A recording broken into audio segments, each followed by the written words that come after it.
Bonjour à tous. Bienvenue sur notre chaîne. Nous vous présentons le BON, le mauvais et l'incroyable à propos de l'Afrique.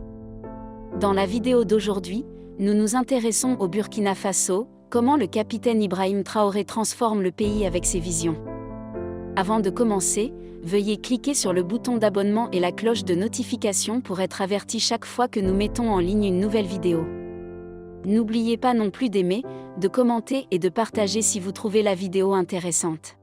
Nous célébrons donc cette journée dans un contexte un peu particulier, comme les prédécesseurs l'ont signifié, ce contexte de conflit. Ce conflit que nous qualifions que autre chose que la manifestation violente, barbare de l'impérialisme, du néocolonialisme, de l'esclavage qu'on tend à nous imposer aujourd'hui. Ce que nous avons qualifié terrorisme. La capitale du Burkina Faso, Ouagadougou, était en fête lorsque le jeune président de l'armée, Ibrahim Traoré, a fait son entrée dans le stade d'une capacité de 30 000 places. Il est revenu du front de bataille dans le nord du pays où il a été cité comme l'un des soldats ayant fait preuve de courage lors d'attaques majeures d'insurgés. Traoré a participé à plusieurs opérations anti-insurrectionnelles et est devenu le plus jeune président du Burkina Faso. La plupart des groupes culturels du pays étaient présents pour manifester leur soutien à leur nouveau leader charismatique. Dans le même temps, l'activité minière est en plein essor dans tout le pays, avec une moyenne de 1,5 mines par an créées depuis 2010. Qu'est-ce qui explique le boom des activités minières malgré les menaces d'insécurité et d'attaques dans le pays ?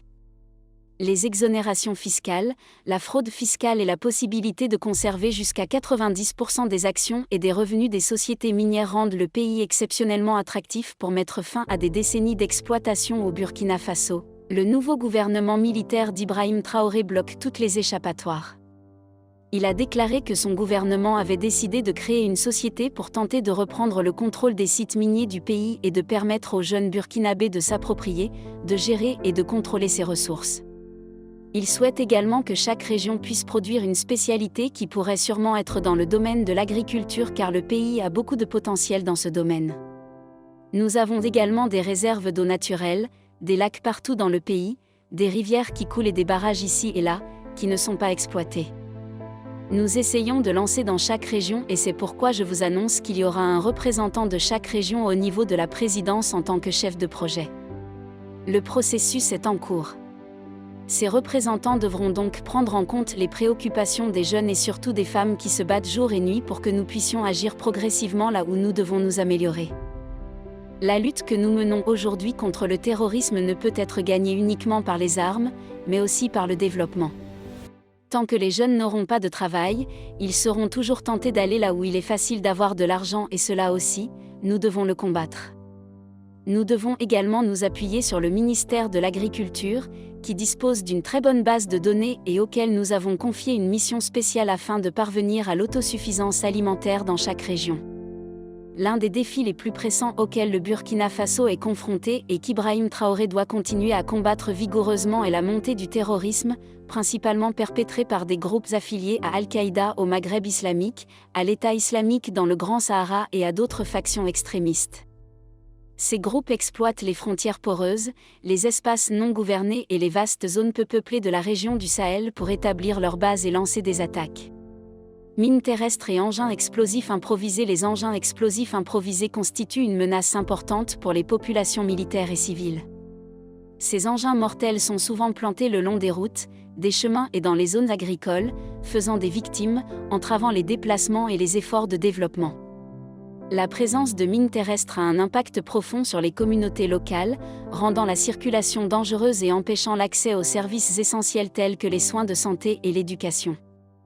Pour capitaliser sur les succès remportés sur le front de la lutte contre l'insurrection dans le pays, le gouvernement d'Ibrahim Traoré améliore les capacités militaires en achetant et en déployant divers équipements et avions militaires. La lutte contre l'insurrection est d'une importance capitale pour le Burkina Faso, car la stabilité et le bien-être de la nation sont en jeu.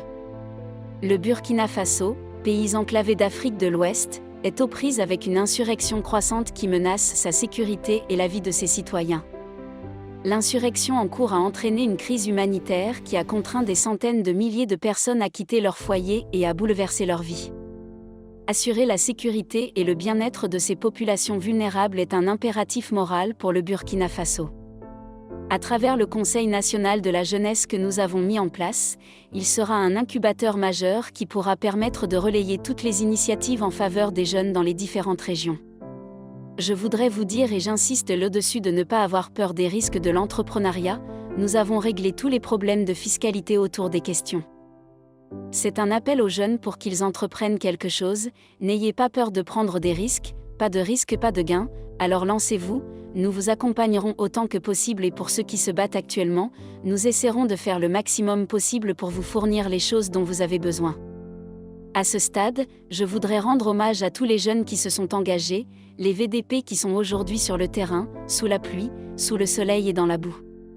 Ils se battent sur le terrain pour essayer de récupérer nos terres et pour donner à ce pays ce que nous appelons l'intégrité territoriale. Nous allons soutenir autant de jeunes que possible, de sorte que tout le monde est invité à se mettre au travail et à pouvoir donner un autre visage à notre pays. Il y a beaucoup d'autres projets qui sont en cours et nous ne pourrons pas tout détailler ici. Alors je dis tout de suite aux parrains ou aux marraines qui vont se forcer la main, aux grands opérateurs économiques du pays et je pense que certains sont là, préparez-vous, nous allons vous forcer la main pour créer des initiatives pour les jeunes. Nous avons lancé un nouveau programme pour permettre la création de ce que nous appelons nos entreprises. Il est inconcevable que nous puissions produire des tomates ici et que nous importions du concentré de tomates. Il est absurde que nous ayons tous les produits ici et que nous ne puissions pas les transformer.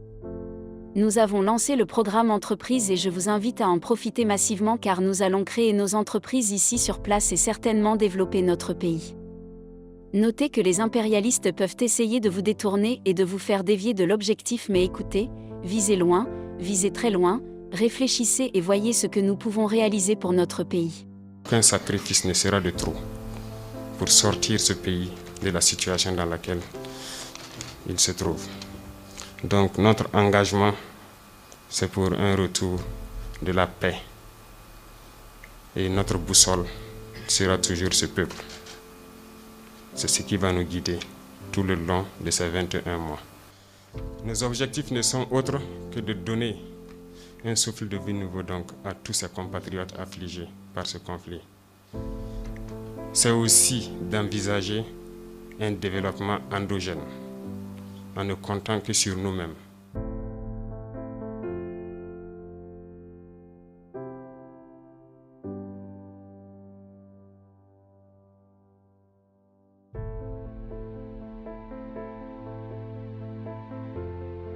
Si vous avez apprécié cette vidéo, veuillez lui donner un pouce en l'air, vous abonner à la chaîne, liker, commenter, et pourquoi pas la partager avec votre réseau.